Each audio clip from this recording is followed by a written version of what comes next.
Hello viewers, India வந்து ஒரு frequent இன்டர்வலில் சைனாவுக்கு வந்து அதிர்ச்சி வைத்தியம் கொடுத்துக்கிட்டே இருக்கிறாங்க. அப்படி வந்து சமீபத்தில் கொடுத்த ஒரு அதிர்ச்சி தான் பார்த்தீங்கன்னா அஸ்த்ரா மார்க் 2 அப்படின்ற ஒரு மிசைல். இதுக்கு முன்னாடி வந்து அஸ்த்ரா மார்க் 1 அப்படின்ற ஒரு ஏவுகணை இருக்குது. அந்த ஏவுகணையோட ரேஞ்ச் பார்த்தீங்கன்னா 80 to 120 கிலோமீட்டர் ரேஞ்சில் தான் ஏதாவது ஒரு ஏவுகணையோ இல்லை வந்து விமானமோ வந்தது, போர் விமானம் வந்ததுன்னா தாக்கி அழிக்கக்கூடிய வல்லமை கொண்டது.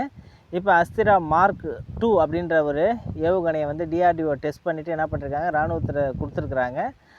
இப்போ இந்த அஸ்த்ரா 2 எதை பேஸ் பண்ணி ஃபுல்லாக வந்து வடிவமைச்சிருக்காங்க, இதனால் வந்து சைனாவுக்கு என்ன த்ரெட்டு இல்லை வந்து தலைவலி அப்படின்னு பார்த்தீங்கன்னா, ஆப்ரேஷன் சிந்தூரில் வந்து பாகிஸ்தானுக்கு வந்து வெப்பன் சப்ளை பண்ணது அமெரிக்கா. அதுக்கப்புறம் பார்த்திங்கன்னா துருக்கி, சைனாவோட ஏவுகணை PL-15 அப்படின்றது வந்து அதிநவீன ஆயுதம் வந்து கொடுத்துருந்தாங்க ஏவுகணையை. அந்த ஏவுகணையை வந்து என்ன பண்ணியிருக்காங்க, நம்மளோட ஆட்கள் வந்து அந்த போர் டைமில் அதை வந்து அதாவது செயலிழக்க வச்சு பஞ்சாபில் விழ வச்சுருக்கிறாங்க.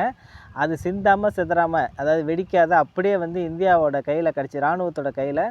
அதை ரிவர்ஸ் இன்ஜினியரிங் பண்ணி பார்த்தப்போ உண்மையிலேயே ஆச்சரியப்படுற மாதிரி தகவல்லாம் வந்தது. அது வந்து உண்மையிலேயே வந்து உலகத்தில் இருக்கக்கூடிய அதிநவீன வந்து ஏவுகணையில் அது ஒன்று. அதோட டெக்னாலஜி பார்த்திங்கன்னா AESA அப்படின்ற ஒரு டெக்னாலஜி. அது வந்து என்னன்னா, எதிரிகளோட ரேடாரோட சமிச்சைகளை வந்து என்ன பண்ணும், டம்ப் பண்ணிவிட்டு பெனட்ரேட் பண்ணும். அதேமாரி அதோட வேகம்னு பார்த்திங்கன்னா 5 மேக், அதாவது வந்து ஒளியை விட 5 மடங்கு வந்து வேகமாக போகக்கூடியது. ஒரு மணிக்கு கிட்டத்தட்ட 6000 கிலோமீட்டர் ஸ்பீடில் போகக்கூடிய அளவுக்கு வந்து திறன் வாய்ந்தது. அதோட தாக்கும் திறன் பார்த்திங்கன்னா கிட்டத்தட்ட 200 to 300 கிலோமீட்டர் ரேஞ்சில் இருக்கக்கூடிய ஏதோ ஒரு விமானமோ இல்லை ஏவுகணையோ தாக்கி அழிக்கக்கூடிய அளவுக்கு வல்லமை கொண்டது. அடுத்தது பார்த்திங்கன்னா அது டபுள் டக்கர் இன்ஜின்ற மாதிரி கிட்டத்தட்ட வந்து அதிவேகமாக கிளம்பிட்டு கொஞ்சம் தூரம் போனதுக்கப்புறம் என்ன ஆகும், இன்னொரு இன்ஜின் ஒர்க் ஆகும். அதனால் அதுக்கு கிடைக்கக்கூடிய வேகம்னு பார்த்திங்கன்னா அளவிட முடியாத அளவுக்கு வேகம் வந்துடும். இதனால் எதிரியோட போர் விமானங்கள் என்ன தான் வேகத்தில் போனால் கூட அந்த வேகத்தை மிஞ்சக்கூடிய அளவுக்கு வந்து அந்த ஏவுகணையோட வேகம் வந்துடும். ஏன்னா 2 இன்ஜின். ஸோ இப்படியெல்லாம் ஒரு அட்வான்ஸான ஒரு ஏவுகணை தான் அது PL-15ன்றது.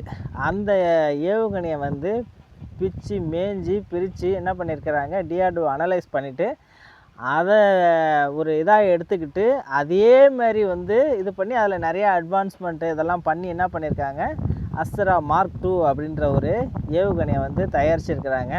இது உண்மையிலே வந்து என்ன அப்படின்னா வந்து சைனாவுக்கு வந்து மிகப்பெரிய வந்து ஒரு தலைவலி, ஒரு த்ரெட்டு தான் ஆக்சுவலாக.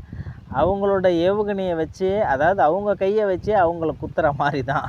இதேமாரி வந்து நிறைய விஷயங்கள் அது ஒரு பேஸாக வந்து அவங்களோட அந்த ரிவர்ஸ் இன்ஜினியரிங் பண்ணது, டிஆர்டிஓ ரிவர்ஸ் இன்ஜினியரிங் வந்து ஒரு அவங்களோட இன்டெப்த் நாலேஜு, இன்டெப்த் டெக்னாலஜி எந்த அளவுக்கு இருக்குன்றதை புரிஞ்சுக்கிறதுக்கு ஒரு நல்ல ஒரு வாய்ப்பாக இருந்ததுனால இந்தியா வந்து ஃபர்தராகவும் என்ன பண்ணியிருப்பாங்க, அவங்களோட இது எப்படி இருக்கும் அப்படின்ற மாதிரி ஒரு ஐடியாவுக்கு வந்துட்டு மிகப்பெரிய அதாவது டெக்னாலஜிக்கல் அட்வான்ஸ்டு எக்யூப்மெண்ட்ஸை வந்து அவங்க என்ன பண்ணிகிட்ருக்காங்க, தயாரிச்சிட்ருக்கிறாங்க. Full and full R&D பண்ணிகிட்ருக்கிறாங்க.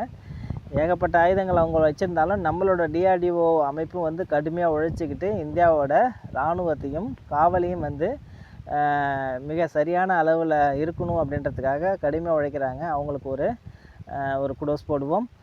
அவங்களோட பணி சிறக்க மேலும் மேலும் நல்ல ஒரு பாதுகாப்பான ஆயுதங்களையும் இந்தியாவோட பாதுகாப்பையும் உறுதி செய்யறதுக்காக அவங்களோட கடின உழைப்புக்கு வந்து ஒரு நன்றி சொல்லி புத்தாண்டு வாழ்த்துக்களை சொல்லுவோம்.